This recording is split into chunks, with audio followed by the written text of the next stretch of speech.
Beberapa bulan yang lalu, sekitar bulan Mei, Juni tahun 2014, saya ingat memberikan smartphone Lenovo A316 untuk ayah mertua tercinta. Cie.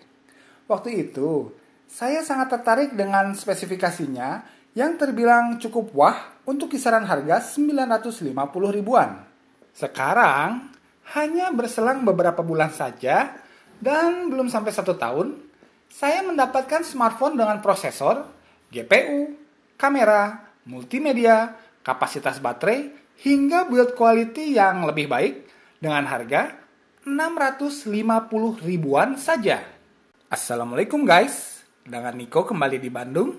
Dan ini dia Smartfriend New Andromax C2.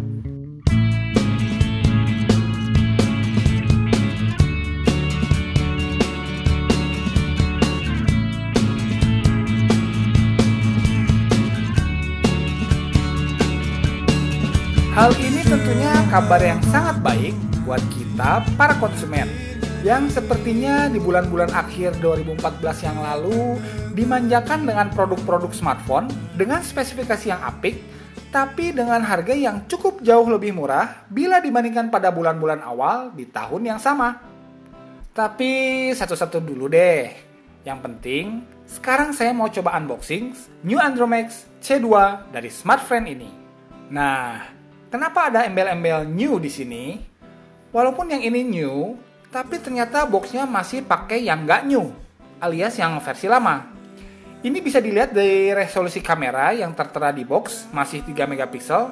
Ternyata di yang new ini kabarnya sudah 5 megapiksel. Plus, dikasih tambahan kamera depan 1,3 megapiksel. Lumayan kan? Lalu sistem Android-nya juga sudah KitKat dan bukan Jelly Bean seperti yang kembali tertera pada boxnya. Kita buka aja langsung yuk. Oke, dan ini dia New Andromax C2. Kesan pertamanya, desainnya oke, dengan aksen silver metallic di bagian atas dan bawahnya lumayan bikin keren dan pastinya beda. Dan menurut saya ini jauh lebih keren daripada kalau warnanya chrome. Oke, ini udah bagus.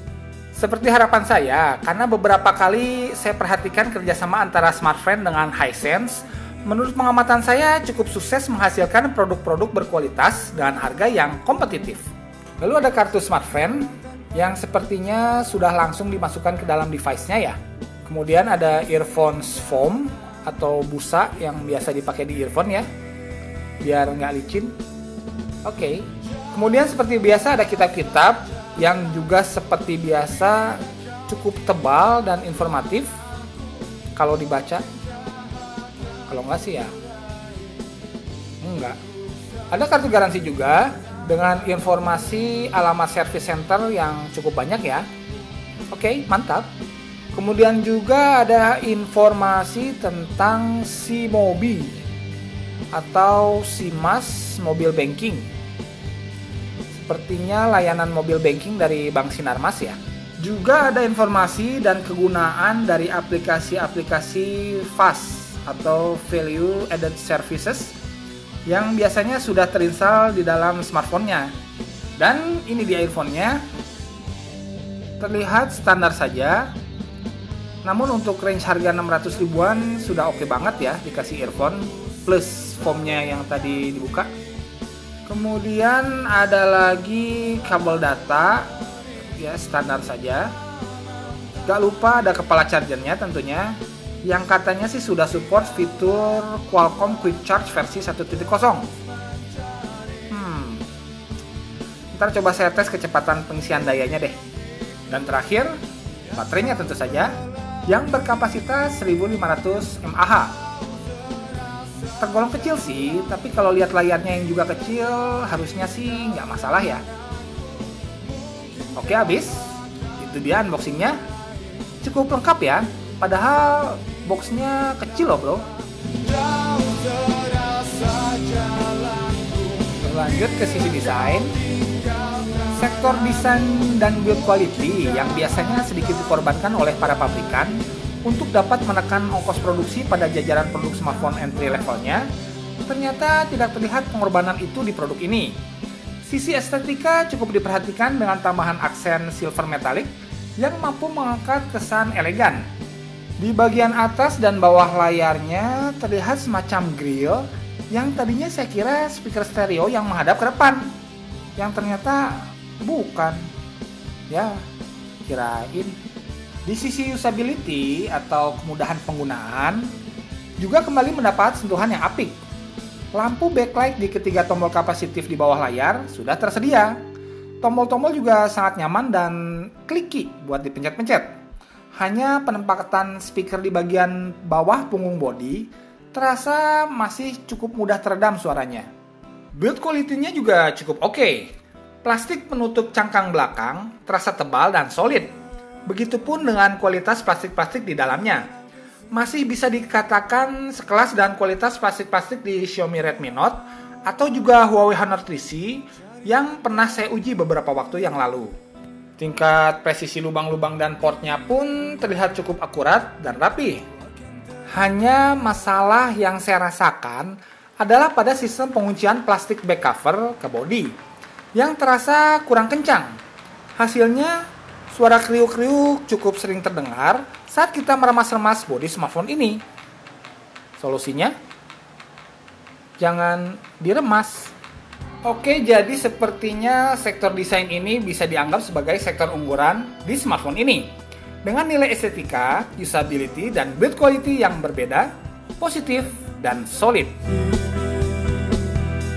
Display seluas 4 inch beresolusi 480x800 pixel dengan kerapatannya yang mencapai 233 pixel per inch terbilang sudah cukup dan sesuai dengan kelasnya yang masih tergolong smartphone entry level. Dengan ditambahkannya sensor auto brightness, menurut saya sudah di luar ekspektasi buat smartphone seharga 600 ribuan. Walau kerapatan layarnya sudah terbilang cukup, namun rendering dan saturasi warnanya terlihat masih sedikit kurang nonjok gitu. Walau sebenarnya hal tersebut masih bisa dimaklumi, mengingat harganya yang sudah sangat terjangkau. Kabar baiknya, layarnya terbilang responsif dan terkesan ringan, dan juga mampu mendeteksi 3 sentuhan jari pada saat yang bersamaan. Yang menurut saya sudah cukup lah. Jadi, di sektor layar ini kata kuncinya cukup dan sejajar dengan smartphone-smartphone pesaingnya di kisaran harganya dengan tambahan sensor auto brightness yang boleh kita apresiasi keberadaannya. Sudah berjalan di Android KitKat versi 4.4.2 dan menggunakan user interface Android murni, bernavigasi di New Android Max C2 ini terasa sangat lancar dan minim hambatan. Aplikasi-aplikasi bloatware atau yang smartphone sebut dengan istilah halusnya value added services cukup banyak ditemukan. Tapi untungnya kita dapat menghapusnya bila dirasa perlu memiliki ruang di memori internal yang lebih luas. Tapi bagusnya sih, sebelum menghapus nih ya, pastikan kita pelajari dulu kegunaan dari aplikasi-aplikasi tersebut. Karena bisa jadi sebenarnya akan berguna dan cocok buat kita. Memperluas memori internal juga bisa dilakukan dengan memindahkan aplikasi yang kita install ke memori microSD. Dan di New Android Max C2 ini, kita dengan mudah dapat melakukannya. Walaupun fitur USB on the go masih belum hadir di smartphone ini. Jadi, penggunaan natif Android pada user interface New Android Max C2 ini adalah hal yang positif. Walau akibatnya minim animasi dan fitur kostumisasi. Namun toh, kapanpun kita bisa install aplikasi launcher pihak ketiga yang banyak tersedia di Play Store.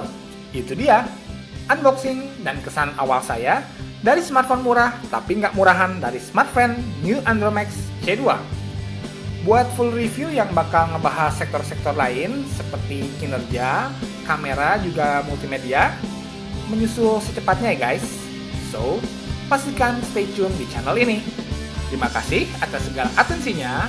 Mohon maaf atas salah-salah kata dan informasi yang belum akurat. Pastinya tetap terbebas dari virus gaptek. Assalamualaikum warahmatullahi wabarakatuh.